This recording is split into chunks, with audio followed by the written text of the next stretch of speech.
Dear students, let us start the discussion on today's newspaper, that is 8th August 2017. States called to stricter anti-racism law. So recently we have seen that many of the African Americans, Northeast Indians were subjected to the racist comments. But there is no strict anti-racist law separate from the Indian Penal Code in India. So, Government of India has proposed to the states for the amendment of the IPC so that IPC sections 153A and 509A to bring in the strong anti-racism law. But the states did not show any strong interest in this.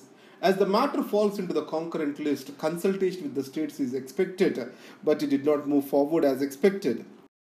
Why Nehru matters more than ever? So this is a question with regard to the legacy of the Nehru in the contemporary politics. If you can remember Nehru, so being the first Prime Minister of India, he is responsible for institutionalizing democracy, and also he is the first cosmopolitan who has seen India beyond its borders. So he was able to bring in a sense of consolidation among the developing countries. The Bandung Conference is a critical example for this, and he has sustained them along with the other world leaders through the non-aligned movement. And second part of this is the higher educational institutions, scientific temper, these all can be credited to Nehru. Socialism, Nehru strongly believed that in the ocean of poverty and illiteracy, India need to be guided by the socialistic values rather than the capitalistic. So in this context, today, the existing government, though trying to erase the image of the Nehru from Indian politics, it is so towering. Any country that fails to learn from its history, it also bound to repeat the mistakes again. So in this context, philosopher Habermas, he called the public use of history. It means that we have to understand and learn from the history, the triumph of the human spirit, and also the loss of the dictatorship which goes against the human freedoms. So that's what is. We all shall learn from our history. This is what Mr. Jugan Habermas has called as public use of history. So remember that particular word to your essay. A gathering crisis. This is about underground water. So in India, groundwater is depleting fast. The major reason is the groundwater quality, or there is no control or regulation over the groundwater. And most of the regulation in India exists to the surface water. And the colonial law is that the groundwater belongs to the person who owns that particular land. And it has started a water business where a person can exploit the groundwater, not only belongs to him but also to his neighbors. So, depletion of the groundwater is the problem which India is facing. It needs a strict regulation. Then how this regulation has to be? The regulation shall be implemented through the local governments in a decentralized manner. The bill which is pending in the parliament for this purpose need to be enacted as soon as possible. Next is raging rupee. The rupee is strengthening day by day. Because of this, imports have become cheaper and exports of India have become costlier. So the current account deficit also has decreased. So in this, what might be the reasons for strengthening of the rupee? One way, the policy stand of RBI to keep the monetary policy tightened and to keep the inflation low. And second is, there is a huge inflow of foreign direct and indirect investments into the country. And then we have the country as a whole. The United States Fed has tightened the monetary policy over there, and it also has an impact on the strengthening of the rupee. So in spite of this, the exporters, now they are demanding for certain concessions from the government.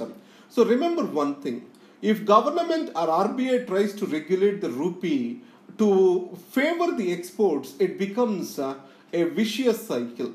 And also all the other countries also resorts to the same protectionist measures. If you can remember, China did this before last year to improvise its steel exports.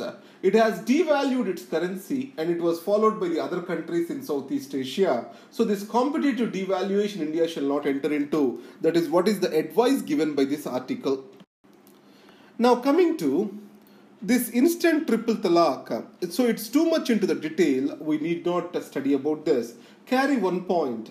there are many different sects, and all the sects of Islam do not approve for the triple talaq. That is the point we need to carry home over here. Privacy in the digital age. You know that in the era of data, in the era of digital age, privacy is a myth. So as privacy has become a myth, the danger is not just coming from the government, but also coming from the big corporations such as Google, Apple, and everyone. So citizens are happy to offer the data to the private corporations, and the right to privacy is demanded in the context of the state. So the right to privacy shall be limited to the state alone, or it shall be a positive right to be implemented by the state against the private corporations. That is what this article talks about. The state shall consider it as a positive right, and we shall create the data commons which can be used by any citizen, and above that any private information need to be used by any corporation, and approval of the citizen is necessary, and also citizen need to be paid if he has to use certain information.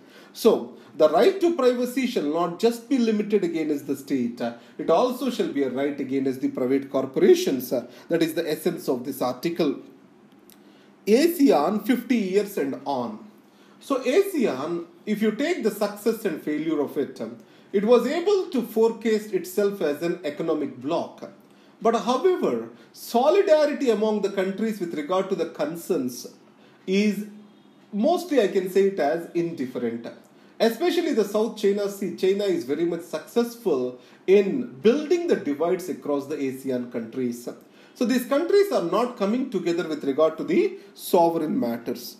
So ASEAN 50 years and on. So if you take the European Union and ASEAN compared, so the European Union project has moved much faster because there is a strong basis after the Second World War for such a unity among the European countries. But the history of the ASEAN is different because most of them are colonial countries. And then let's get into the news page. India notified of the road work. The Doklam Plateau standoff is still continuing, and China says India shall withdraw, and the road construction project was also previously informed to India. And the bureaucratic bottlenecks, these are making the trade relations or the exports from the Afghanistan to India getting rotted. In spite of having an air corridor, the logistical challenges are still remaining over there. PM has released that to govern India you need inclusiveness. So PM has realized. So this is by Mr. Meghnad Desai, who has clearly stated that without inclusiveness, without taking different diverse groups, India cannot be governed. That is what is this man's understanding is. Now, North Korea is defiant. Already we have covered this news yesterday, and so there are no much importance in this page. In the last page, I have given you the notes of this, which is available to you at laix.in/civilsprep. Thank you very much and all the best.